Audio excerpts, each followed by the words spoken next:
It's a beautiful feeling, it's a fantastic feeling कि आप सब लोग, आप जितने भी हैं, जो भी हमारी वीडियोस देख रहे हैं, हमारी गाइडेंस देख रहे हैं, हमारे लेक्चर्स देख रहे हैं, जितने भी आप लोग हम लोगों से कनेक्टेड हैं, सो वी आर प्रिविलेज्ड कि हम लोगों को और एम्स पीएचडी भी क्लियर हुआ है, नेट जेआरएफ भी क्लियर हुआ है, काफ़ी का नेट क्लियर हुआ है, काफ़ी आप लोगों का जेआरएफ क्लियर हुआ है, बहुत कुछ का गैट बी में nano technology, stem cells, cancer और bioinformatics Nobel prize winners are there now, right?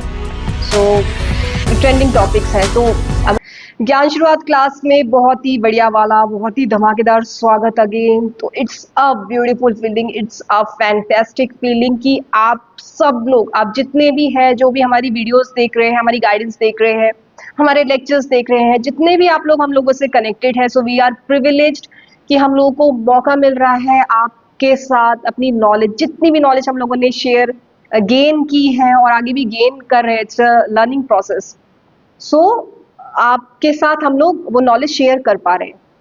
और उससे भी ज़्यादा बहुत ही खुशी की बात ये होती है कि जब आप लोग सेलेक्ट हो जाते हैं रिसर्च एग्जाम्स में, जब आप लोगों के कमेंट्स आते हैं, मैसेजेस आते हैं, काफ़ी candidates have qualified NIA PhD और एम्स पीएचडी भी क्लियर हुआ है, नेट जेआरएफ भी क्लियर हुआ है, काफ़ी का नेट क्लियर हुआ है, काफ़ी आप लोगों का जेआरएफ क्लियर हुआ है, बहुत कुछ का गैट बी में बहुत अच्छा स्कोर आया है, डीवीडी जेआरएफ के लिए भी हम लोगों के पास रिस्पॉन्सेस आए हैं। और तो बहुत अच्छी फीलिंग होती है यार। सो प्लीज़ ये खुशखबरियाँ, ये अच्छी बढ़िया बढ़िया न्यूज़ हम लोग को आप लोग देखते रहिएगा। आगे जो है क्या करना चाहिए है इन एग्ज़ाम्स के बाद? देखिए, मैक्सिमम जो क्वेरीज आती है वो इसके लिए तो आती ही आती है कि कॉम्पिटिटिव एग्ज़ाम जो पहला स्टेप है उसको कैसे क्लियर करें। तो मैक्सिमम क्वेरीज आती है, इंपॉर्टेंट टॉपिक्स क्या है, कैसे करना चाहिए, क्या गाइडेंस है, तो वो तो आता ही आता है। सो हमारी जो लेक्चर्स है या वीडियोस है, वी वांट कि आप सब लोग, सबका बढ़िया बढ़िया जगह सिलेक्शन हो, नॉट जस्ट स्पेसिफिक। अब सब लोग, जो भी आप लोगों को इंस्टीट्यूशंस चाहिए, जहाँ भी आप लोग चाह रहे हैं कि आप लोगों का सिलेक्शन हो, वी रियली वांट कि आप लोग वहाँ पे सिलेक्ट हो। तो उसी एम से हम लोग जो है अपनी नॉलेज आप लोगों के साथ शेयर कर रहे हैं और करते रहेंगे। सो देन हमारी जो पुरानी वीडियोस है आप लोग वो ज़रूर देखिएगा, अगेन हेल्पफुल होएगी। अगर नहीं देखी है तो फॉर एग्जांपल, फॉर इंस्टेंस, कि नेट और जेआरएफ के बाद में क्या करें, पीएचडी अगर पीएचडी के लिए काफ़ी important guidance we have shared that to.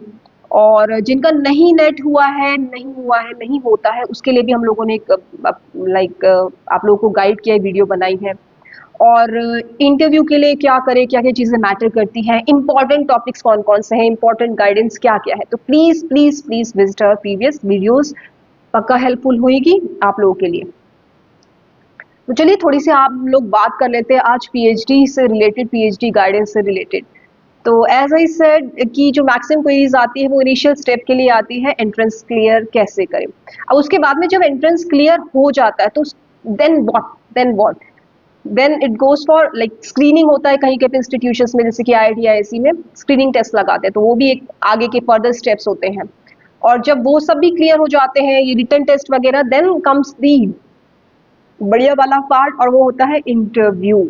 तो इंटरव्यू के लिए क्या करें, काफ़ी बच्चे, काफ़ी एस्पिरेंट्स हम लोगों से पूछते हैं। तो थोड़ा सा यही बताएंगे कि इंटरव्यू जो फेस होता है जब आप लोग एक आगे जाके पीएचडी स्कॉलर बनने वाले हो, तो प्री स्टेप्स जो होते हैं उससे रिलेटेड कुछ इंपॉर्टेंट चीज़ें और गाइडेंस। तो देखिए, आप जो है maximum you have to be again very very very clear कि आप लोग जो है किस एरिया में एंट्री कर रहे हैं। You have to be very sure.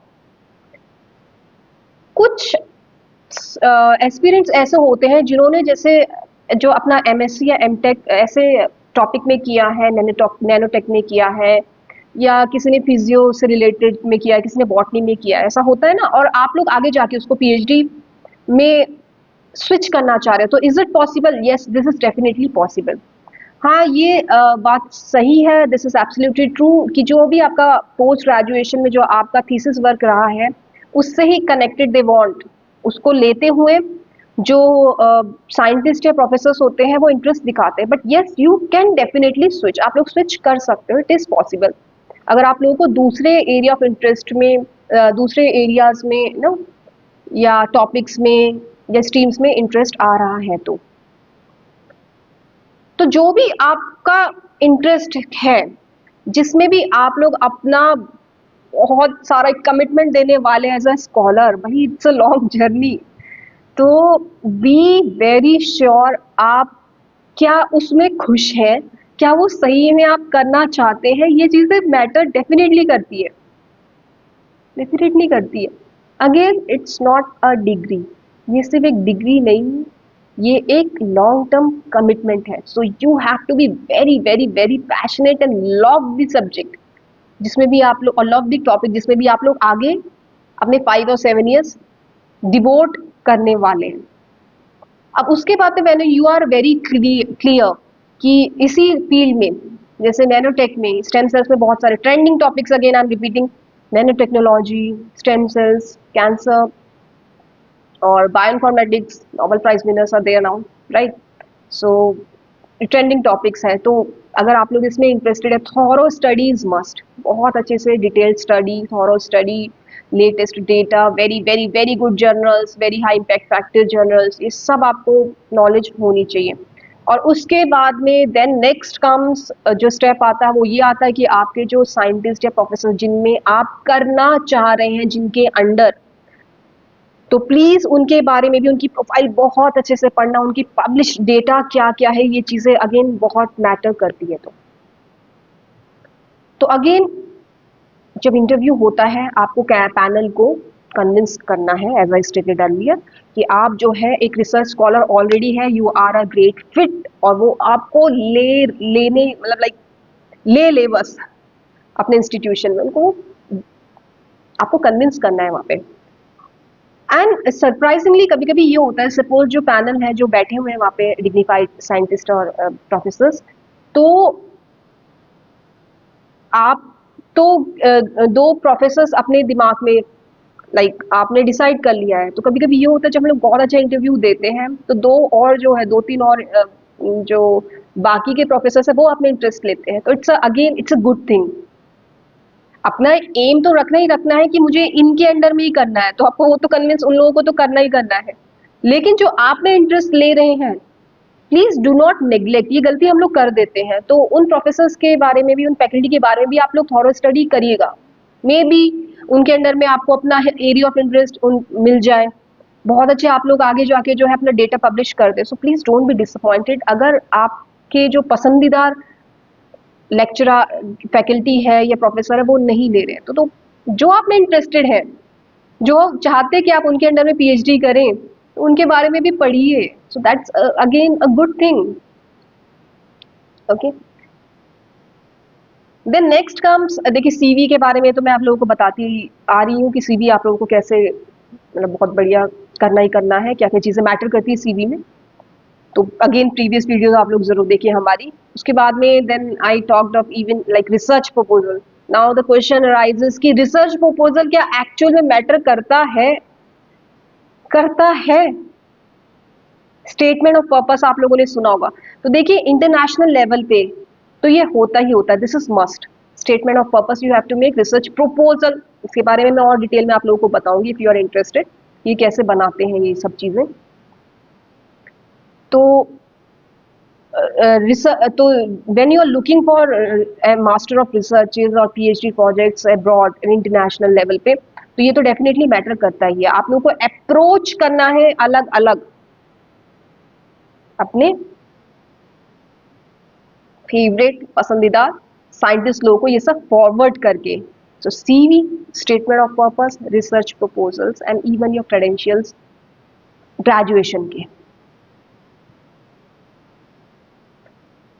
अब अगेन वन मोर क्वेश्चन, क्या इंडियन लेवल पे भी ये मैटर करता है, नेशनल लेवल पे भी? यस, मैटर करता है, स्पेशली अगर आप लोग प्रोजेक्ट में इंटरेस्टेड है, या आप जेआरएफ पोजीशंस लगातार देख रहे हैं, देखिए प्रोजेक्ट में उनका एक डिसाइडिंग टॉपिक होता है, but somehow if you share these things तो इसका आपको वेटेज मिलेगा, क्योंकि जो प्रोफेसर है वो सोच रहे कि इसने अपना ही कुछ लाइक टॉपिक तैयार किया है तो इसका वेटेज मिलता है। तो उसको भी मैं बोलूंगी कि आप लोग वहाँ पे भी फॉरवर्ड कीजिए।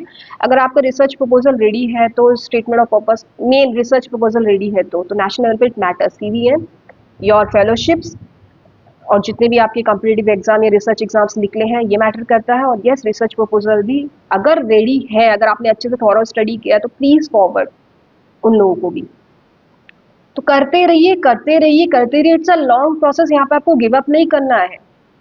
फेलियर्स होंगे, होएंगे होएंगे, लेकिन उसके बाद में सिलेक्शन भी होंगे। और कभी कभी क्या होता है, हम लोग मल्टीपल टाइम्स फेल होते हैं, लेकिन जो एट द एंड जो हमको मिलता है पोजीशन,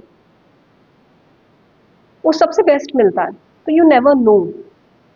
तो यहाँ पे आपको अगेन डिसअपॉइंट नहीं होना है कि यार अरे यार यहाँ से तो रिस्पॉन्सेज आ नहीं रहे हैं, वहां से रिस्पॉन्सेज नहीं आ रहे, बस मैं थक गई हूँ, आई एम जस्ट टायर्ड।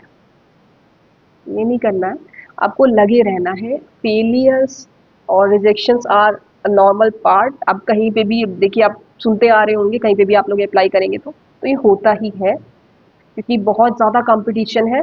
लेकिन गिव अप नहीं करना है कि, और नेगेटिव नहीं होना है कि आप लोग कैपेबल नहीं हो। No, that should not be the thing. So अगर जेआरएफ भी नहीं है, फेलोशिप्स भी नहीं है, लेकिन अगर नेट है तब भी आप लोग फॉरवर्ड करते रहिए। और इवन अगर आई वुड से कि कोई एग्जाम क्लियर नहीं है तब भी प्रोजेक्ट और जेआरएफ देखते रहिए। अगर आप लोगों ने बहुत अच्छे से कहीं से इंटर्न किया है, कुछ आपका प्रोजेक्ट वर्क काफी अच्छा रहा है और पब्लिश्ड अगर हो गया है तो उसका आपको वेटेज डेफिनेटली मिलेगा, even if you haven't qualified any fellowship और रिसर्च एग्जाम, इट्स ओके, वो आगे जाके आप कर लोगे। और करना भी, आपको करना चाहिए वो एग्जाम भी क्लियर। लेकिन please if you haven't qualified any exam yet, तो डोंट बी डिसअपॉइंटेड, उसको पकड़ के मत रखिए आप लोग। तब भी अप्लाई कीजिए हर जगह प्रोजेक्ट और जेआरएफ पोजीशन पे, please do that, do not stop. और जो भी आप लोग कर रहे हैं बहुत खुशी खुशी कीजिए, बिना स्ट्रेस के कीजिए, मन से कीजिए। The main thing, very important thing is like you have to be very passionate and love whatever you are doing. ये चीज़ें बहुत मैटर करती है। और अगर आप नहीं पसंद कर रहे हो इस चीज़ को तो मज़ा नहीं आएगा ना। तो मज़ा लेना है हम लोगों को इस जर्नी में भी। खाली सिलेक्शन होना, देखिए उसका तो अलग ही मज़ा है जब हम लोग प्लेस हो जाते हैं तो, लेकिन ये जो जर्नी जो चल रही है इसका मज़ा हमें डेफिनेटली लेना है। So stay in touch with us, please keep watching our videos. हम लोग मैक्सिमम से मैक्सिमम आप लोगों को गाइड करते रहेंगे। तो all the very best for the next steps. Thank you so much.